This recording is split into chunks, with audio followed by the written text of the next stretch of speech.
Tomar asiento.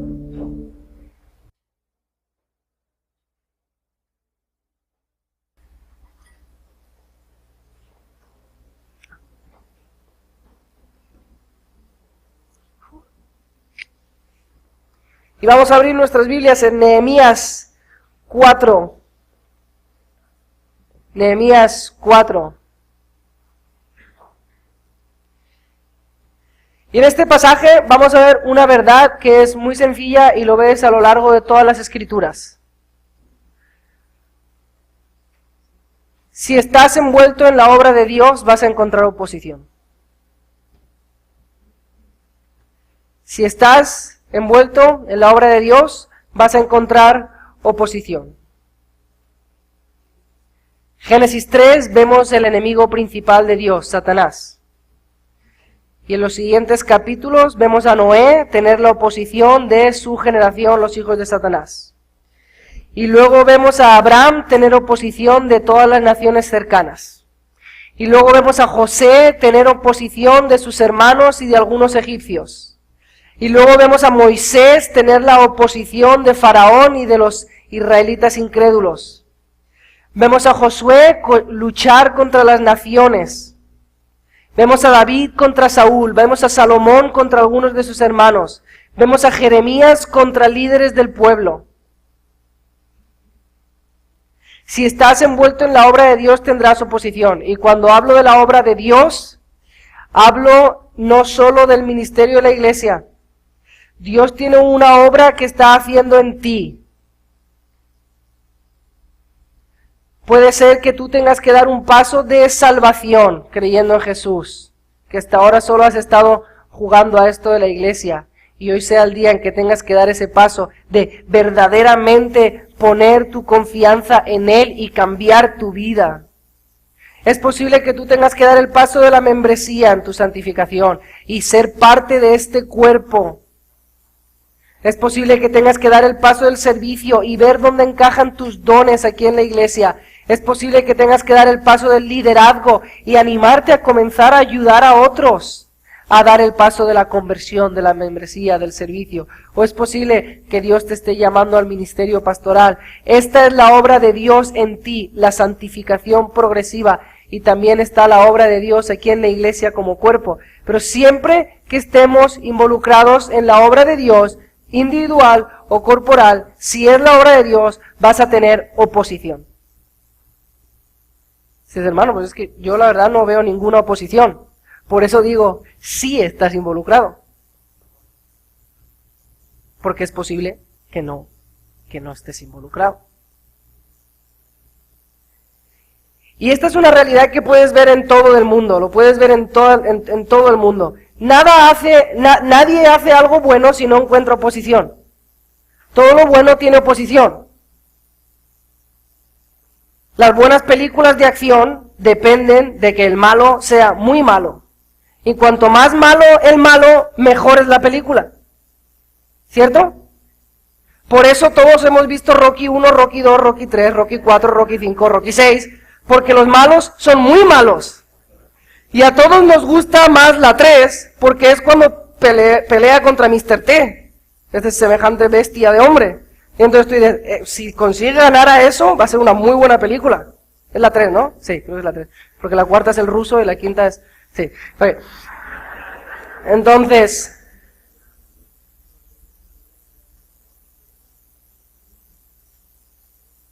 todo lo bueno encuentra oposición. Y en Nehemías 4 vemos el primer gran problema de oposición en la vida de Nehemías. ¿Okay? Nehemías 1 le llegan las noticias de que Israel está destruida. Nehemías 2 le pide al rey que le dé todo lo que necesita para ir a construir las murallas de Jerusalén. Nehemías 2 al final se pone a construir. Nehemías 3 nos cuenta todos los que han construido. Y en Nehemías 4 nos cuenta el primer gran incidente que tuvo de oposición. El segundo lo vamos a encontrar en Nehemías 6. Pero hoy nos vamos a dedicar a Nehemías 4.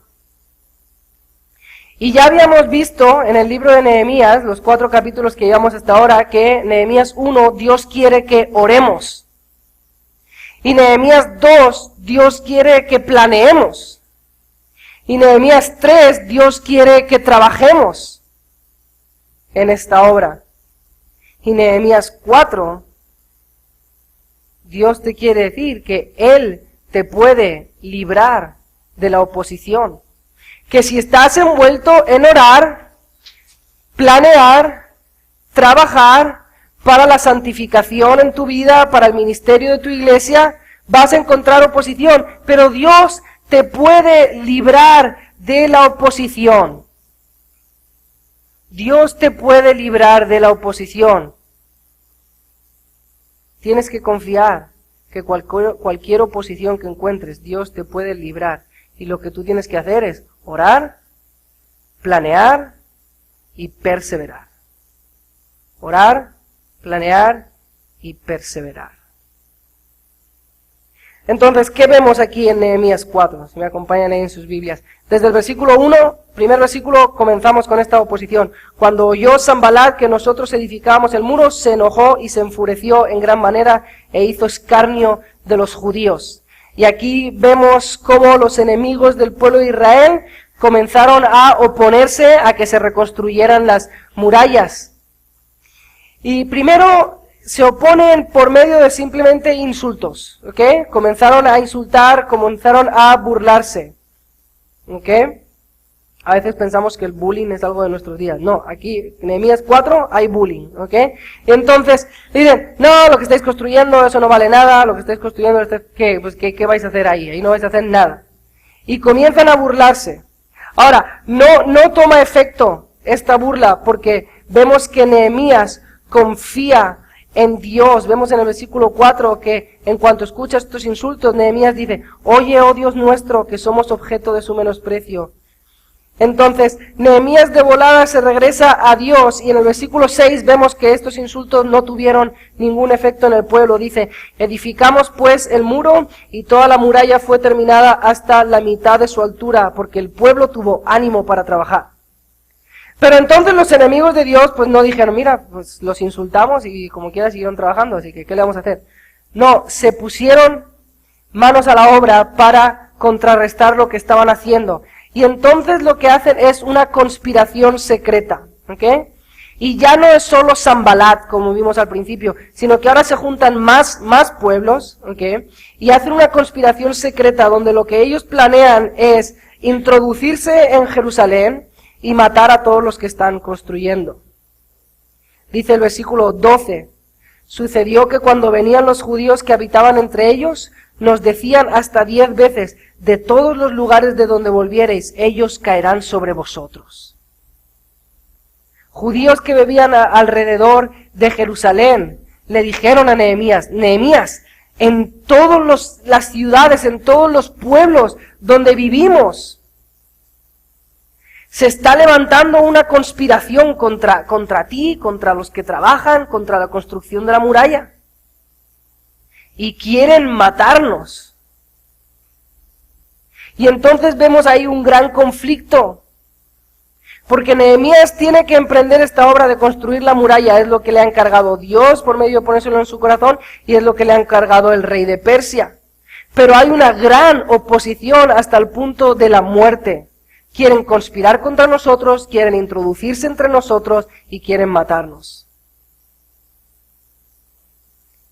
Pero Nehemías confió en Dios. Nehemías confió en Dios. Y vemos ahí en el versículo 15, que tenemos que pensar que esto es un diario de Nehemías, ¿ok? En el versículo 15 dice, cuando oyeron nuestros enemigos que lo habíamos entendido y que Dios había desbaratado el consejo de ellos, nos volvimos todos al muro, cada uno a su tarea. Entonces, el plan de las naciones era conspirar de manera secreta contra los judíos trabajando. No tenían las agallas de ir a enfrentarse en guerra. Lo que iban a hacer era conspirar y meterse ahí tipo doble agente, introducirse entre los judíos para matarlos durante la noche o durante la oscuridad o en cualquier momento de silencio. Pero Dios no permitió eso. Dios hizo lo secreto público. Dios puso sus artimañas a la luz, de modo que todos se enteraron.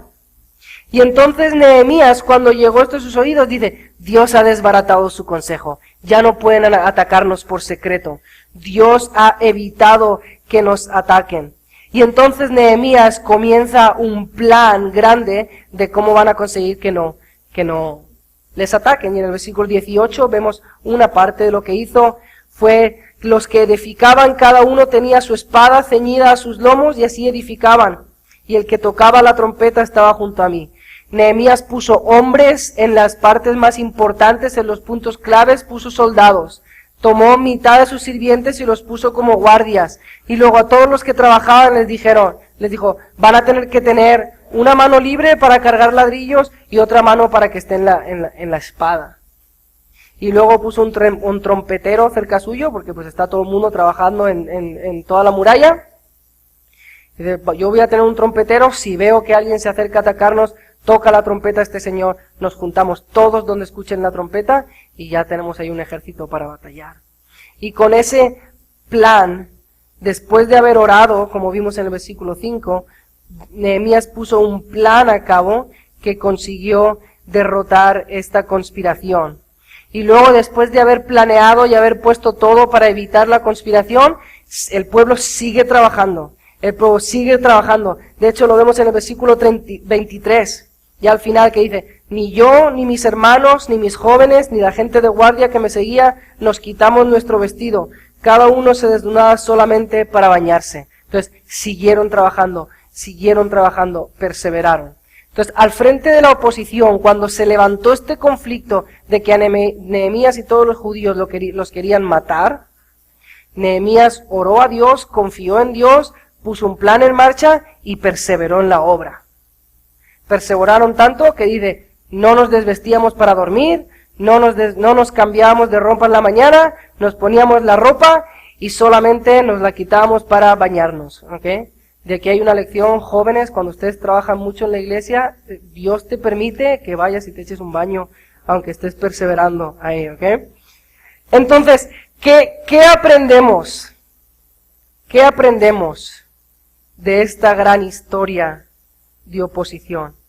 Lo primero que vemos es que Dios fue capaz de liberar a Nehemías de la oposición. Dios fue capaz de liberar a Nehemías de la oposición. El enemigo de Nehemías en esta historia se llama Sanbalat, ¿ok? Sanbalat es de una ciudad que se llama Orón, ¿ok? En otros capítulos vemos que es Sanbalat Oronita. Y Sanbalat tiene un sirviente, una mano derecha, que se llama Tobías, ¿ok? Y Tobías es del pueblo de Amón. Entonces, estos dos nombres no son buenos nombres para sus hijos, ¿ok? Son enemigos del pueblo de Dios, Sanbalat y Tobías. Y ellos, esto es lo que pasaba, y a lo mejor no tienen un buen mapa en sus mentes, pero el reino de Persia ocupaba una gran parte del mundo que conocemos, ¿ok? Y ahí, a la orilla este del mar Mediterráneo está Judá, está Jerusalén, y hay un río, el Éufrates, ¿ok? El reino Persia se dividía por provincias, ¿ok? Y a esta provincia que estaba más allá del río Éufrates le llamaban Trans-Éufrates, ¿ok? No se trabajaron mucho el nombre, pasando el Éufrates. Y ahí estaba Judá, estaba Samaria, estaba Arabia, que no es lo mismo que ahora. Entonces, había varios gobernadores de mini provincias que controlaban esto. Sanbalat es el gobernador de Samaria. Entonces, Sanbalat, obviamente, tú ves ahí que es el mero mole en esta zona del Transéufrates, ¿ok? No hay uno mejor que él. De hecho, cuando la segunda vez que él comienza a levantar la conspiración secreta, se le unen árabes, se le unen de Amón, se le unen de muchas partes. Y todos van con él. Entonces, Sanbalat está moviendo todo en esta zona del Transéufrates. Si se levanta Jerusalén, si se construye Jerusalén, y su Jerusalén tiene un gobernador que pone todos los asuntos de Judá en orden, pues él ya no va a ser el único gobernador en la provincia, o el mejor gobernador de la provincia. Nehemías es realmente un competidor contra su poder, contra su hegemonía. Entonces él intentó utilizar todo lo que pudo contra Nehemías. Vemos que primero él intenta oponerse con escarnio, ¿ok? Con insultos. Y esto lo vemos en los versículos 2, 3 y 4. Dice, y habló delante de sus hermanos y del ejército de Samaria, y dijo, ¿qué hacen estos débiles judíos? ¿Se les permitirá volver a ofrecer sus sacrificios? ¿Acabarán en un día? ¿Resucitarán de los montones del polvo las piedras que fueron quemadas? Entonces todas estas preguntas de escarnio las hace públicamente, delante de un ejército suyo, pero obviamente también en algún contexto donde Nehemías lo escucha perfectamente. Entonces probablemente tomó su ejército de Samaria o alguno de sus nobles y príncipes, fue hacia donde estaban construyendo, se puso ahí a la altura de las murallas donde había mucha gente y habló para su ejército. ¿Qué están haciendo estos débiles judíos? ¿Qué creen? ¿Que van a poder reedificar esto? No van a poder. No van a poder. De todas las preguntas que hace podemos sacar dos temas. El primero es una desconfianza en que Dios sea suficientemente poderoso para construir otra vez Jerusalén. Entonces, ellos no tienen un Dios que ya quiera sus sacrificios o que le importe esto. Dios no puede hacer esto. Y lo segundo es, los insultaba físicamente con el desdén que siempre vemos entre los samaritanos y los judíos en la Biblia. Dice, estos judíos son una panda de débiles. ¿No son estos los que vino a Babilonia y los echó de acá? Su ayudante, Tobías, en el versículo 3, pues no quiere ser menos. Y de lo que ellos edifican del muro de piedras, se sube una zorra y lo derriba. O sea, ese muro va a durar hasta que se pose ahí un pajarito y ya está. Pero contra esta oposición el pueblo no se desanimó y vemos que Dios los guardó de prestar atención a estas palabras y el pueblo sigue animado. Pero luego vemos que sus enemigos volvieron a regresar y ahora no solo les insultan, sino que planean esta conspiración que hemos dicho. Y esto lo vemos cómo se comienza a hornear en el versículo 11. De nuestros enemigos dijeron, no sepan ni vean hasta que entremos en medio de ellos y los matemos y hagamos cesar la obra. Entonces lo importante es hacer cesar la obra y estos insultos no les están haciendo cesar la obra. Entonces esto es lo que vamos a hacer. Vamos a meternos en Jerusalén, como las murallas todavía están solo hasta la mitad. Vamos a treparnos mientras podemos treparnos. Vamos a meternos ahí, vamos a estar tranquilos.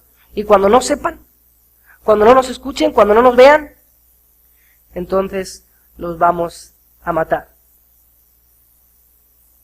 Y vemos esta oposición de los versículos 7 al 15, y realmente ahora ya no es solo Sanbalat, sino que Sanbalat se ha ocupado de ir a informar a todas las naciones de esa zona del Transéufrates lo que Nehemías está haciendo. Y los pueblos se acuerdan de quién es Israel. Los pueblos se acuerdan de que Israel es una zona que en algún momento, bajo David y Salomón, controló toda esa área.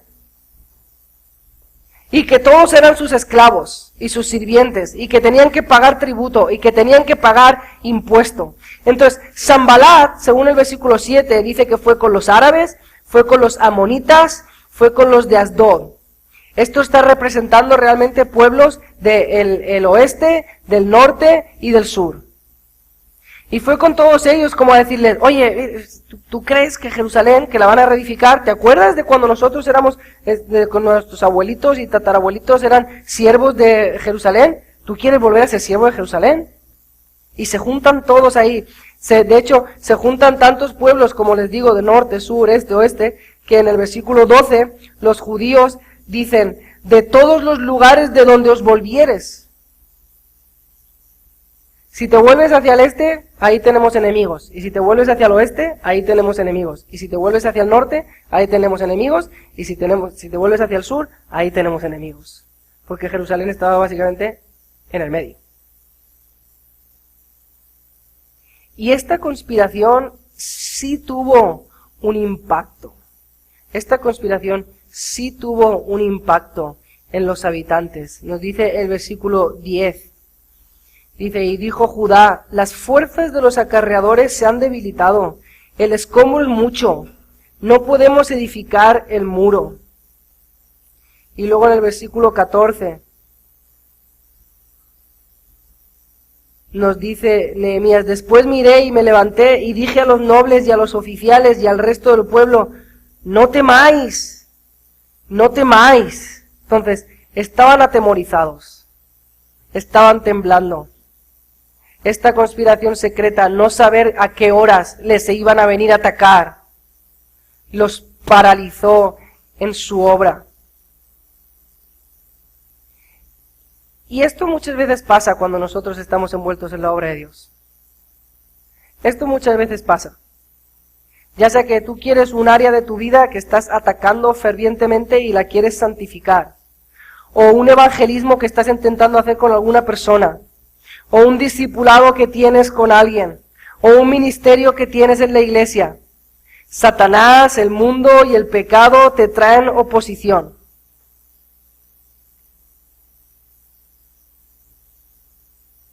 Mientras Jerusalén no hacía ninguna obra, no había ninguna oposición. Mientras las murallas estaban destruidas, a nadie le preocupaba nada, Sanbalat estaba contento y no había ninguna oposición. Pero en el momento en el que comienzan a hacer la obra, se levanta la oposición.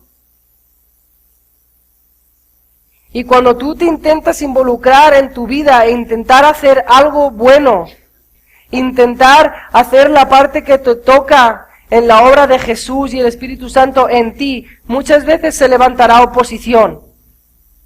Pero lo que tienes que saber en ese momento es que tu Dios es más grande que cualquier oposición. Dios es más grande, Dios es más temible que cualquier persona. Y siempre debemos confiar en Él. Muchas veces cuando estás en ese conflicto, cuando estás en ese problema, cuando estás en esa oposición, la pregunta que se te viene a la mente es, ¿cómo va a ser posible que salga yo de esta? No veo la luz al final del túnel. Y si alguna luz estoy viendo en el túnel, creo que es un tren. Y lo que tienes que saber en ese momento es que Dios es más grande que todo eso. Y tienes que recordar, porque si tú llevas en la vida cristiana más de 2 días, ya has pasado por oposición y tu Dios ya te ayudó. ¿Sí? Creo que tú ya puedes recordar algún momento en el que estuviste en oposición, en el que pasaste por una mala racha, en lo que pasaste por un momento de depresión, tristeza, conflicto, lo que sea, y Dios te sacó. ¿Sí? ¿Se acuerdan? No son ustedes tan jóvenes como para no acordarse. Todos ya tenemos nuestras batallas.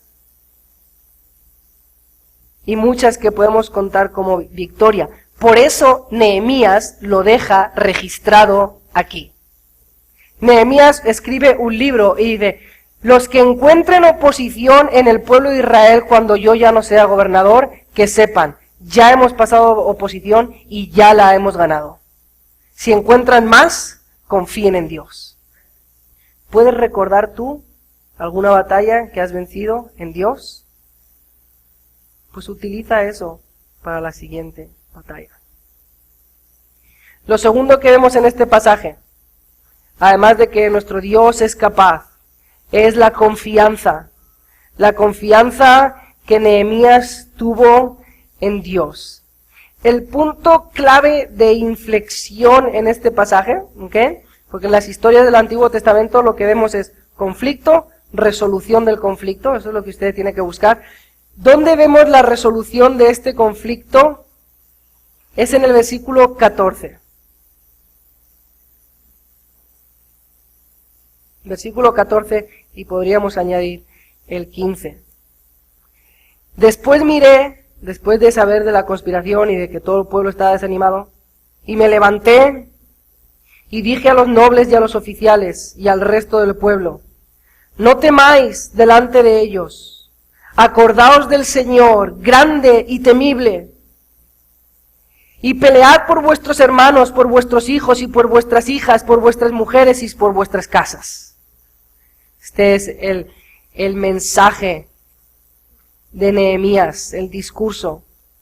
Y fíjense qué curioso, en el idioma original es claro, pero en español también se ve, que dice, no temáis, ¿verdad? ¿Ven ahí su palabra, temáis? ¿Sí? Del verbo temer. Y luego dice, acordaos del Señor, grande y temible. Misma raíz, ¿verdad? Esas dos palabras vienen de temor. No temáis, hay un Dios temible.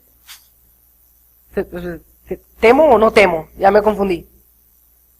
No, ese es el punto. No temas la oposición de Sanbalat y Tobías y todos esos pueblos. Teme a Dios. Dios es temible. Estos pueblos no. Tú tienes un Dios que ellos deberían de temer y que algún día temerán. Y Nehemías contrasta estas dos ideas y les dice, ustedes no tienen que temer a nadie, solo tienen que temer a Dios. Y Jesús nos dijo básicamente lo mismo, no temáis a aquellos que pueden hacer daño al físico, pero nada pueden hacer con el alma. No, temer más bien a aquel que puede destruir todo lo físico y luego poner el alma en el infierno. Temer a Dios, temer a Dios. Otra vez en el versículo 20, Nehemías predica esta verdad. En el versículo 20, Nehemías predica lo mismo. Dice, en el lugar donde oyereis el sonido de la trompeta, reuníos allí con nosotros. Nuestro Dios peleará por nosotros. Y fíjense qué interesante, nuestro Dios peleará por nosotros. No dice con nosotros, dice por nosotros. En el caso de que todos esos pueblos y toda esa conspiración se levante y vengan a luchar contra nosotros en guerra abierta, escuchad la trompeta, reuníos conmigo y nuestro Dios peleará. No temáis, no temáis. Acordaos de Jehová, grande y temible. Entonces vemos que Nehemías tuvo una gran confianza en Dios. Nehemías tenía toda su confianza, todas sus fichas apostadas a Dios y que él podía vencer cualquier tipo de oposición. Ahora vamos a ver cómo más literalmente se desglosa esta confianza de Nehemías. Porque sí, siempre es muy bonito decir, sí, yo confío en Dios. Ok, ¿y eso cómo se ve? Pues se ve en que confío en Dios. Sí, pero ¿qué haces que desarrolle tu confianza en Dios? ¿O cómo se manifiesta esa confianza en Dios? Pues que confío en Dios. Genial. Algo más específico, aquí está en Nehemías. Primer paso, Nehemías ora a Dios. La reacción instantánea de Nehemías cuando viene oposición, automáticamente es orar. Entonces, vemos en el versículo 1 que Nehemías comienza esta historia diciendo, Sanbalat se nos opuso. Y en el versículo 4, después de habernos contado la oposición, sin ninguna introducción ni nada, duro y a la cabeza, sin decir, y entonces me arrodillé y me puse a orar. No. Sanbalat se nos opuso. Oye, oh Dios nuestro, que somos objeto de su menosprecio, y vuelve el baldón de ellos sobre su cabeza, y entrégalos por despojo en la tierra de su cautiverio. No cubras su iniquidad, ni su pecado sea borrado delante de ti, porque se airaron contra los que edificaban. De volada, Nehemías se pone a orar y le dice, Dios, no nos abandones, oye, tú oye. Nosotros ya escuchamos lo que acaban de decir. Tú oye. Nehemías está consciente, plenamente consciente, que cuando uno se opone a la obra de Dios, no se está oponiendo contra ningún hombre, se está oponiendo a Dios. ¿Sí entendieron? Cuando uno se opone cuando uno está en contra de la obra de Dios, no está en contra de hombres, está en contra de Dios. Entonces Nehemías claramente y rápidamente dice, Dios, estos pueblos no se están oponiendo a mí, estos pueblos se te están oponiendo a ti. Tú me has pedido a mí que yo haga esta obra, yo voy a hacer lo que puedo, pero es tu obra. Esto pone rápidamente todo en perspectiva. Esta oración puso todo en perspectiva rápidamente y el pueblo pudo continuar obrando. No como vemos en Esdras 1 al 6, bajo Zorobabel, que tiene que construir un templo y viene poquita oposición y paran la obra. Y pararon la obra durante 40, 50 años. Nehemías no paró la obra, oró rápidamente, automáticamente, orar, esta oposición es contra ti, tú eres digno y tú eres suficiente para controlar y desbaratar todo esto, tú hazlo, nosotros vamos a seguir. Cuando tú encuentras oposición, ¿cuál es tu primera reacción? Cuando tú quieres comenzar y dices, no, yo no he orado bien hasta ahora, pero ¿sabes qué? Ahora voy a comenzar a orar. Yo no he leído bien la Biblia hasta ahora voy a comenzar a leer. Yo no me he estado preocupando de mis deseos, de mis ídolos, de mis ambiciones pecaminosas, pero a partir de ahora me voy a ocupar. Yo no me he estado ocupando bien de mi matrimonio, no he estado guiando bien, pero a partir de ahora voy a guiar. Y entonces comienzas a hacer todas esas cosas buenas y viene oposición. ¿Cuál es tu primera reacción? No contesten, yo la sé. Esta es su primera reacción porque es la misma que la mía. Híjole, ahora que empiezo a intentar hacer las cosas bien, todo me va mal. Confiesen, ¿verdad que sí? Sí, dices, mientras no estaba haciendo nada, todo iba bien. Y ahora que quiero empezar a orar, no puedo. Se me rompe el carro y tengo que ir al taller y me roba el tiempo. Ahora que quiero que empezar a guiar a mi esposa, ahora me pone más problemas que antes.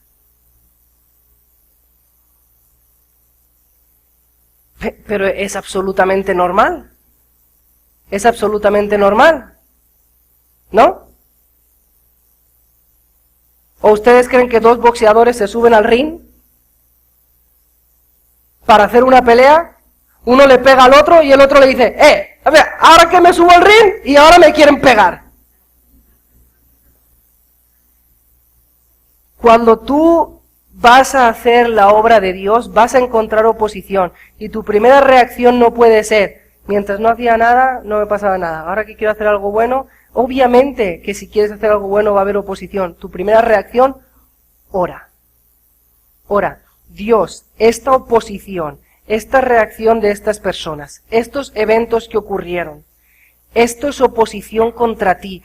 Tú quieres hacer esta obra de santificación en mi vida. Tú me quieres ver crecer. Tú quieres que yo sirva en tu iglesia. Tú quieres tener una relación conmigo. Y estas personas y eventos que se están poniendo contra mí es una oposición contra ti, Señor. Por favor, quítala, véncela, desbarátala, como dijo Nehemías. Nehemías no solo se puso a orar, sino que Nehemías planeó cómo vencer la oposición. Nehemías planeó cómo vencer la oposición. Y vemos muchos planes en este pasaje realmente. En el versículo 13 podemos ver que dice, entonces por las partes bajas del lugar, detrás del muro y en los sitios abiertos, puse al pueblo por familias con sus espadas, con sus lanzas y con sus arcos. Versículo 16 dice, desde aquel día la mitad de mis siervos trabajaban la obra y la otra mitad tenía lanzas, escudos, arcos y corazas y detrás de ellos estaban los jefes de toda la casa de Judá. Y muchas otras cosas también cuando les dice, tengan la herramienta en una mano y la espada en la otra.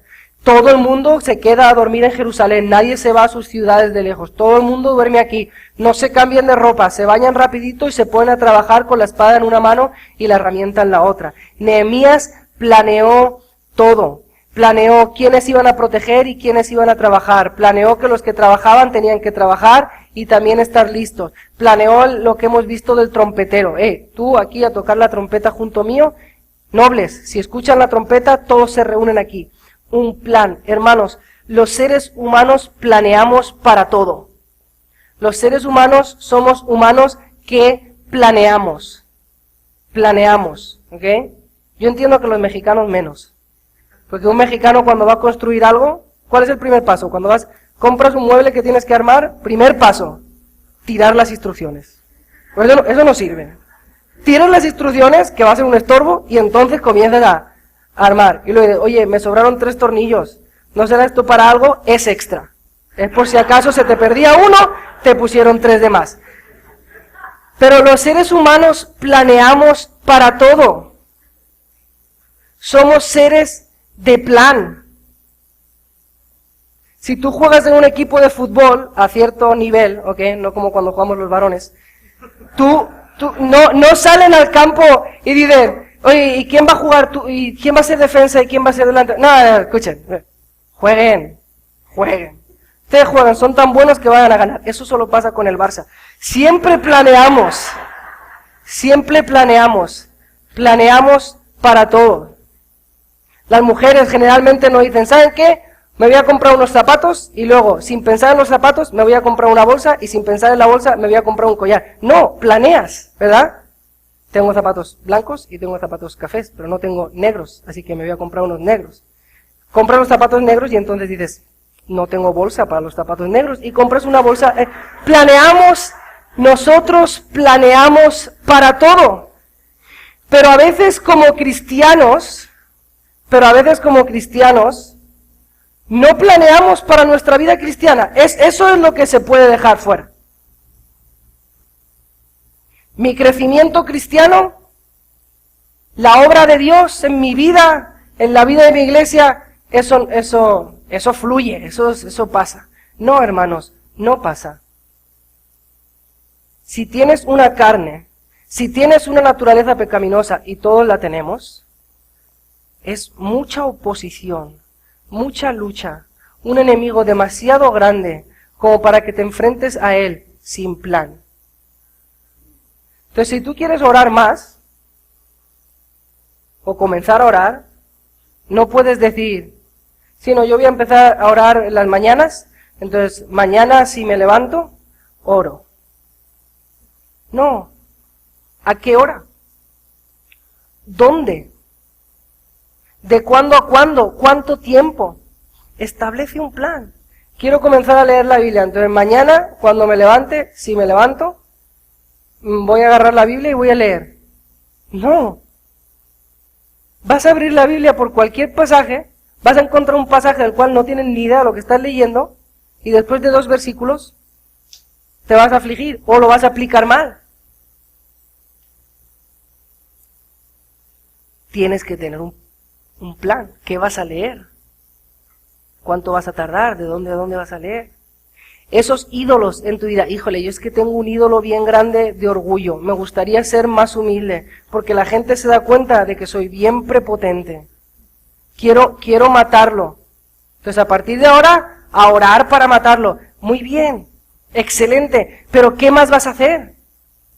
¿Cuál es tu plan para aniquilar este ídolo que tienes en tu corazón? Y todos tenemos. Debemos construir planes, debemos tener planes.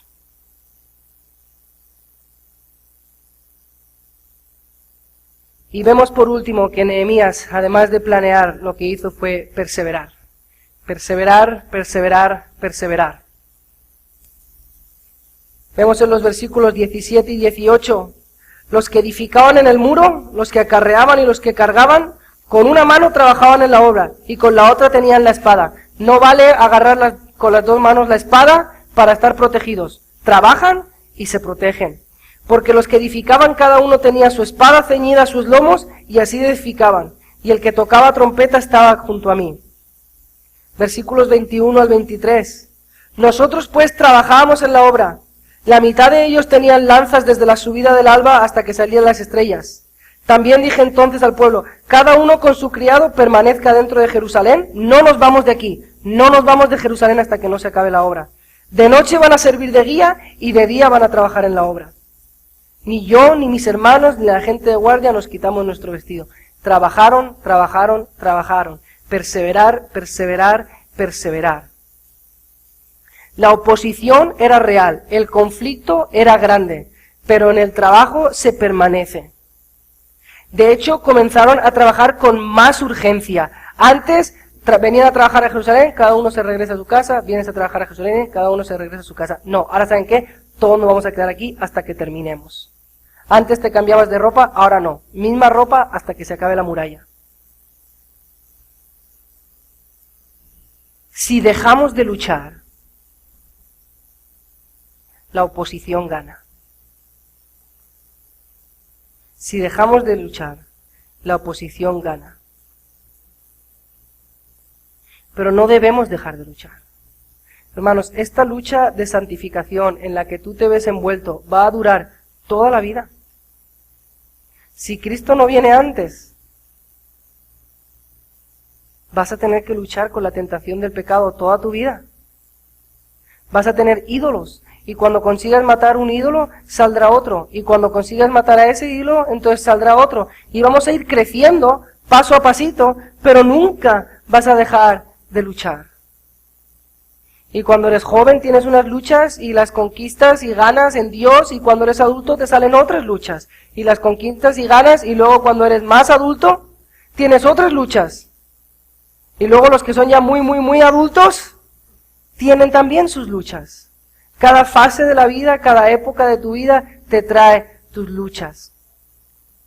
Y lo que tenemos que hacer es perseverar, perseverar, perseverar. No puedes dejar de luchar. Cuando venga la oposición, lo más fácil es dejar de luchar. No puedes dejar de luchar.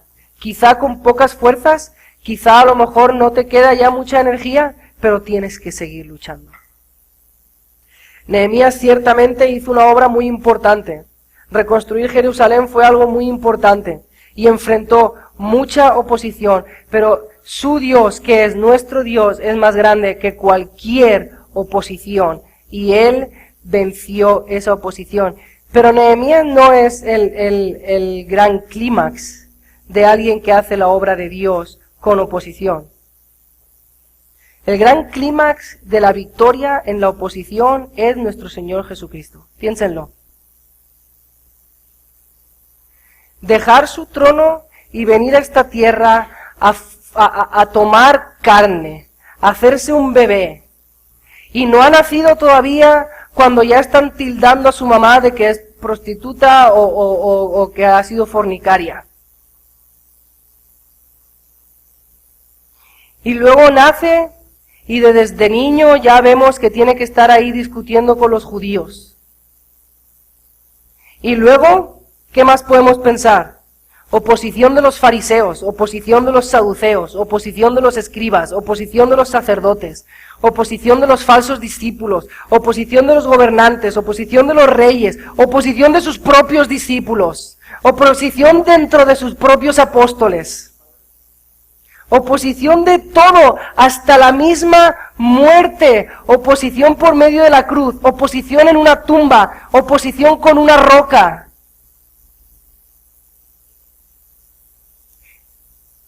¿Te imaginas si él hubiera cedido a la oposición? ¿Te imaginas si en Getsemaní, orando de rodillas a su Padre, sudando sangre por la obra que iba a hacer por ti y por mí, Jesús dice, esto es demasiado, no puedo. Padre, si es tu voluntad, pasa de mí esta copa. Y obviamente el Padre dice, no, esto es algo que tienes que tomar. Y él dice, ¿sabes qué? No quiero. No puedo. ¿No ves que estoy sudando sangre y mis discípulos están durmiendo? Si esa historia hubiera ido así, tú y yo estaríamos destinados al infierno y con un horror de vida sin ninguna esperanza. Pero no es así, ¿verdad? Permaneció contra los fariseos, reprendió a los saduceos, reprendió a los sacerdotes, se sometió a los gobernantes del tiempo, padeció la cruz, murió en la cruz, fue enterrado, se puso la roca lo embalsamaron, lo envolvieron en tejidos que lo asfixiarían. ¿Y qué hizo? Romper los tejidos, mover la roca, salir de la tumba y ir a buscar a sus tristes discípulos que ya lo han abandonado, a decirle, díganle a todos que estoy aquí, sobre todo al que me negó 3 veces, a Pedro. Toda la oposición Él la venció por ti y por mí. De modo que tú tienes un camino abierto al Padre para poder vencer la oposición que encuentras hoy. Él venció la oposición y tú puedes también. Y alguien dirá, pero espera un momento, es que Él era Dios. Yo no soy Dios. Sí, Él era Dios, pero Él luchó todas estas cosas siendo también 100% hombre. Lo vemos pasar hambre, pasar sed, pasar cansancio. Lo vemos dependiendo del Espíritu Santo, lo vemos citar las Escrituras en medio de la tentación. Jesús oró, Jesús planeó, Jesús perseveró por ti y por mí para ofrecernos un camino al Padre. Si tú no has puesto toda tu confianza en esta obra y estás viviendo un horror de vida sin ninguna esperanza, si tú no has crecido en tu vida cristiana en los últimos 10 años, es hora de que te arrepientas de tus pecados, confíes en Jesús y restablezcas tu relación con Dios. El infierno no tiene por qué ser nuestro destino. Dice, sí, pero entiendo que Jesús ganó, tú también puedes ganar. ¿Por qué? Por su obra. La victoria está ya hecha. Y una de las últimas cosas que le dijo a sus discípulos fue, no os preocupéis, yo me voy, pero os voy a dejar otro consolador, uno como yo, pero que va a estar no solo con 12 o con 120, sino que va a estar 24 horas de todos los días, de todas las semanas, de todos los días del mes, de todos los meses, de todos los años, toda tu vida presente contigo, en tu cuarto, en tu casa, en tu trabajo, en tu iglesia, en la calle, en el carro, donde estés, va a haber otro consolador que va a estar contigo por siempre. Y Jesús no solo nos abre la puerta al Padre, sino que habiendo llegado a la diestra de la majestad de las alturas, envía al Espíritu Santo a tu vida. Dios está viviendo dentro de ti. Es que no me ayuda Dios en la oposición, como que no sabe. ¿Cómo no va a saber si está dentro de ti? Y la promesa ya la tienes hecha. Filipenses 1:6, estando convencido precisamente de esto, que el que comenzó en vosotros la buena obra, la perfeccionará hasta el día de Cristo Jesús. Seguro 100%, el que comenzó en ti la buena obra, la perfeccionará hasta el día de Cristo Jesús. Nuestra obra es diferente que la de Nehemías. Él construyó un edificio físico, nosotros construimos un edificio espiritual. Él puso ladrillos físicos, nosotros tomamos pasos en nuestro crecimiento, en nuestra santificación. Él luchó con espadas, nosotros luchamos en el evangelismo con las herramientas de Dios. Él reconstruyó murallas, nosotros discipulamos, santificamos, ayudamos. Pero las frases de Nehemías son tan verdades para él como lo son para nosotros. Nuestro Dios peleará por nosotros. No temáis, acordaos del Señor, grande y temible. Mano, hay una obra que hacer. Si tú no te has dado cuenta que estás en una obra, si eres cristiano, estás en una obra. El cristiano crece, el cristiano se santifica, el cristiano lucha contra los ídolos de su corazón, contra su carne, contra el mundo, contra Satanás. La iglesia lucha. Hay una obra. Y esta obra tiene oposición. Pero Dios nos puede librar de cualquier oposición. Y nosotros lo que tenemos que hacer es confiar en Él y orar, planear y perseverar. Vamos a orar.